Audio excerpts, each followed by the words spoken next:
Assalamualaikum warahmatullahi wabarakatuh. Saya Syaza Aja Salwati. Pada kesempatan kali ini, saya akan membahas salah satu jurnal tentang analisis sekuritas dan portofolio. Kali ini saya akan mengambil jurnal yang berjudul Analisis Portofolio Saham dengan Metode CAPM dan Markowitz yang ditulis oleh Hartiwi Prabowo pada tahun 2013.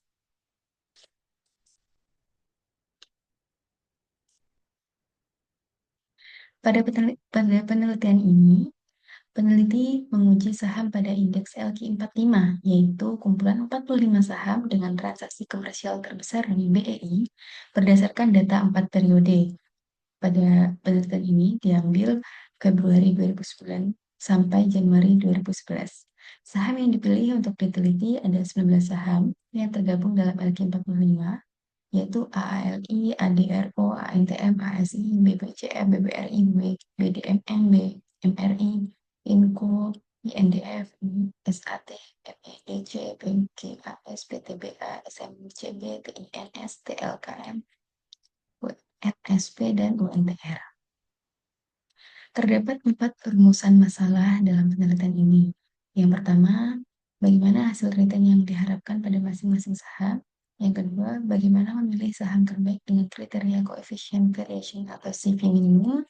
Yang ketiga, bagaimana mendapatkan komposisi portofolio saham yang optimal. Dan yang keempat, manakah saham yang paling menguntungkan untuk berinvestasi.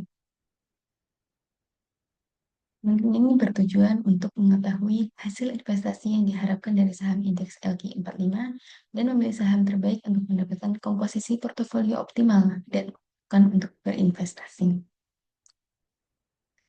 Pada penelitian ini, jenis penelitian yang digunakan adalah deskriptif dan time horizon secara cross-sectional.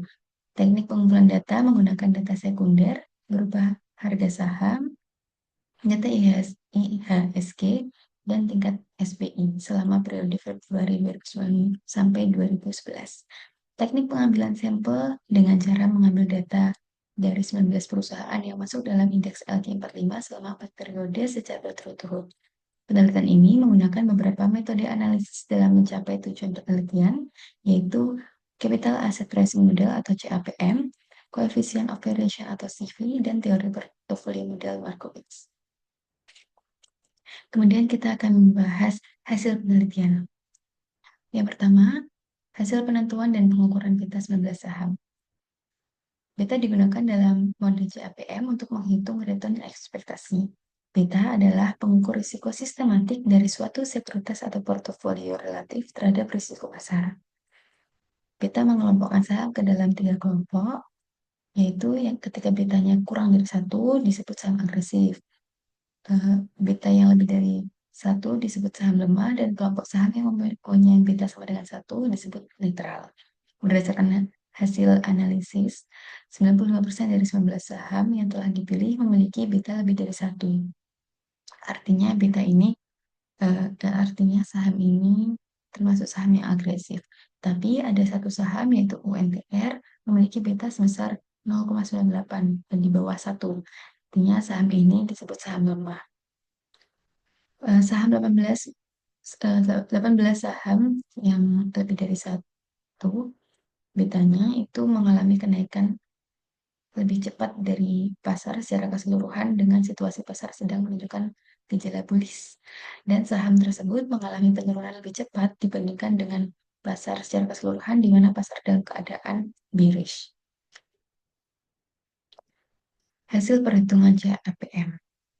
Berdasarkan perhitungan CM, semua saham memiliki kesimpulan undervalue karena nilai return yang diharapkan berada di bawah nilai return saham masing-masing.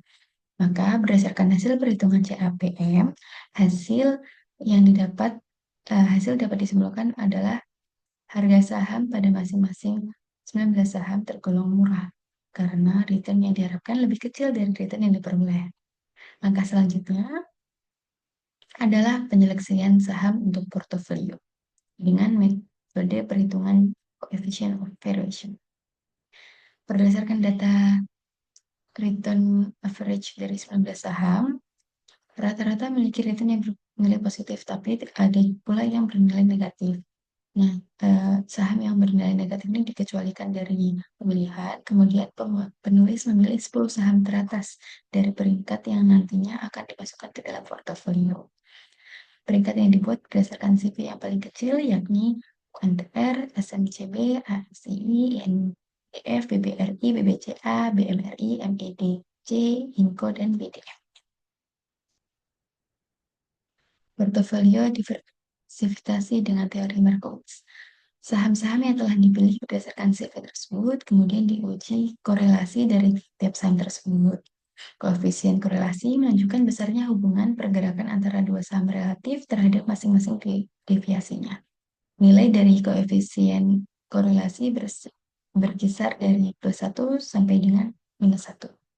Selanjutnya, yang harus dilakukan setelah mendapatkan korelasi antara 10 saham tersebut adalah menentukan kalkulasi untuk mencari nilai covariance dari tiap saham dengan saham yang lain. Covariance dapat dihitung dengan melakukan perkalian antara nilai korelasi yang didapat sebelumnya dengan standar deviation saham tersebut. Optimalisasi portofolio 5 saham. Setelah mendapatkan kesimpulan bahwa portofolio 5 saham menentukan daripada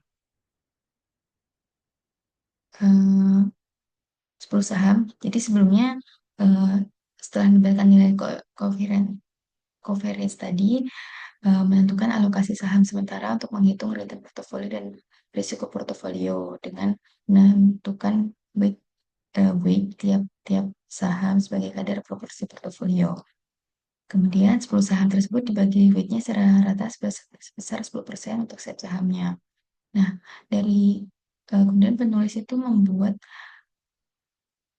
menganalisis portofolio dengan 10 saham dan portofolio dengan 5 saham. Kemudian ditemukan bahwa 5 saham ini lebih menguntungkan daripada portofolio 10 saham. Nah,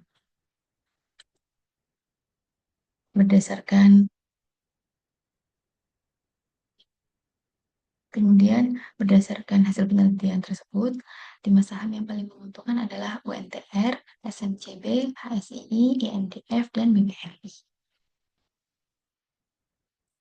Implikasi penelitian ini pada kehidupan nyata bagi investor ketika membeli saham di pasar sekunder melalui broker, 5 saham yang paling menguntungkan tadi coba dijadikan suatu pilihan alternatif untuk berinvestasi saham.